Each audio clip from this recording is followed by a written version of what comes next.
So there's this $50,000 drone coming your way, and you throw a $1 million missile at it, okay? And often these missiles miss, so you have to throw 2 or 3 missiles at it, okay?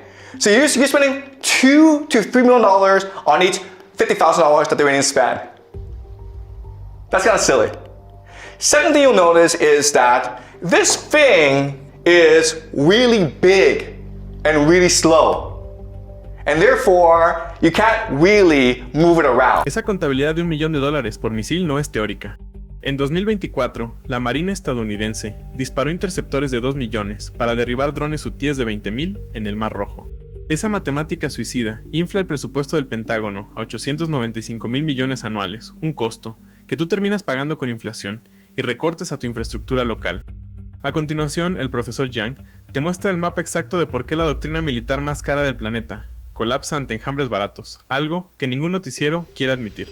Let me explain why. First of all, from the GCC, you have 20% of all the world's oil flowing through this narrow strait. Where does it go, guys? It goes to Asia, India, Pakistan, South Korea, China, Japan. India depends on 60% of its oil from this area. China depends on 40%. Japan, 75%. Prime Minister Takeichi of Japan has said that, listen, if the Strait of Hormuz closes, we will run out of oil in about 8-9 months. The entire Japanese economy would collapse in 8-9 months if the Strait of Hormuz were to close. And guess what? The Iranians have closed the Strait of Hormuz. Okay? So we can expect that the entire global economy will suffer greatly over the next few months.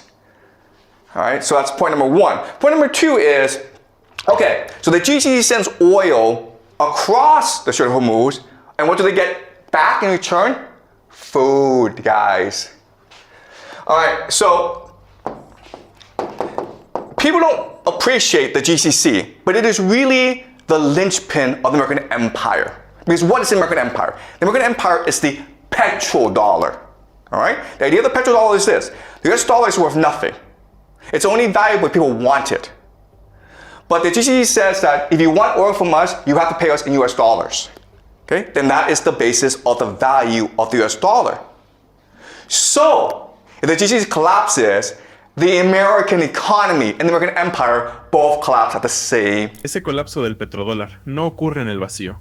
Cuando la OPEP embargó el crudo, en 1973, el precio global del barril se cuadruplicó en pocos meses, disparando la inflación a niveles de 2 dígitos. Si el 20% del petróleo mundial se bloquea hoy, el costo de llenar el tanque de tu auto y transportar tus alimentos sería a las nubes en cuestión de días. Para garantizar que eso pase, la estrategia militar de Irán explota una asimetría geográfica brutal, que vas a ver enseguida. This is GCC. Okay, this is not a fair matchup. Right? Because these are mountains. And what can you do in mountains? Well, you can hide rocket bases. You can hide drone bases. You can hide missiles. And that's the entire Iranian offensive strategy. All right? From here, they can hide missiles and drones from which to attack the GCC. And what are they attacking? They're attacking 3 things, right? They're attacking American military bases, American military bases. That's number 1. Okay? Is it possible for the Americans to defend against these attacks? The answer is no. It's not. It's the silliest thing in the world. You have all these bases in the Middle East, but you cannot defend them against the Iranians. That's kind of strange. Okay, but that's number 1. Number 2 is oil and energy. How hard is it to blow up an oil field with a drone? Not hard at all. Can you defend these oil fields? No, you cannot. All right? Number 3, and this is most important, is water. Okay? You guys don't know this, but the GCC has little access to fresh water. So the only way that it can produce water is what we call desalination plants, okay? These factories that take salt water and then through an electrical chemical process turn it into fresh water for the population to use. 60% of the water supply in the GCC comes from these assassination plans, okay? 60%. Is it hard to blow up these assassination plant using a drone? The answer is, it's very easy. You understand? Okay? So you have this absurd situation where Iran is a mountain fortress where it can hide its offensive capacity, and the GCC, it's just this desert, this flat desert, and it is exposed to attack, and there's nothing it can do about it. Okay? Esa vulnerabilidad en el desierto no es un error de cálculo, sino un defecto de diseño. La base aérea de Al-Udeid en Qatar, que le costó a Estados Unidos más de $8,000 millones, alberga a 10,000 tropas, al aire libre, sin la cobertura de roca sólida que tienen los iraníes. Construir en la arena plana es un suicidio táctico, contra un enjambre de drones. Y la razón de fondo por la que el Pentágono sigue operando bajo este modelo obsoleto es lo que el próximo segmento revela con crudeza. These are monarchies that were imposed on these nations by the Anglo-American Empire, the British first, and then the Americans came to support these monarchies. And so they provide defense. But then you're like, wait a minute here. I mean, didn't we just say that these American bases can't actually defend these people, that they're exposed? And the answer is, yes, that's true. But remember that the American military was built during the Cold War. Okay? And the Cold War was a war between the Soviet Union and America. And so the Cold War was defined as something called MAD, mutually assured destruction, because both had nuclear weapons, okay? So they didn't really go to war against each other. And so in other words, these bases aren't really meant to defend these nations from other enemies. They're really meant to impose American authority in the Middle East. Okay? And it's the idea of this. It's the idea that empire, it is really an image. It is a hallucination. It's just an idea. Empire is it's an aura of invincibility and invisibility, okay? If you fear it, then you obey it. But it's not really designed to fight a war, okay? And so that's why we have this absurd situation. And because there are so many bases in the GCC, that gives the Iranians the perfect pretext to attack them in order to destroy the GCC economy, which will destroy the American empire, right? All right, so this is how the war is shaping out, okay? So the red is the Israelis and the Americans, the yellow are the Iranians. And as you can see, the Iranians are attacking everywhere, primarily Israel, okay? But also, as you can see, a lot of focus on Bahrain and Qatar. And again, the intention is to destabilize the economy and the government. Okay? It's to try to get as much instability as possible. All right? Okay, and as you can see, the Americans and the Israelis are focused on Tehran. And so the Americans and the Israelis use something we call shock and awe.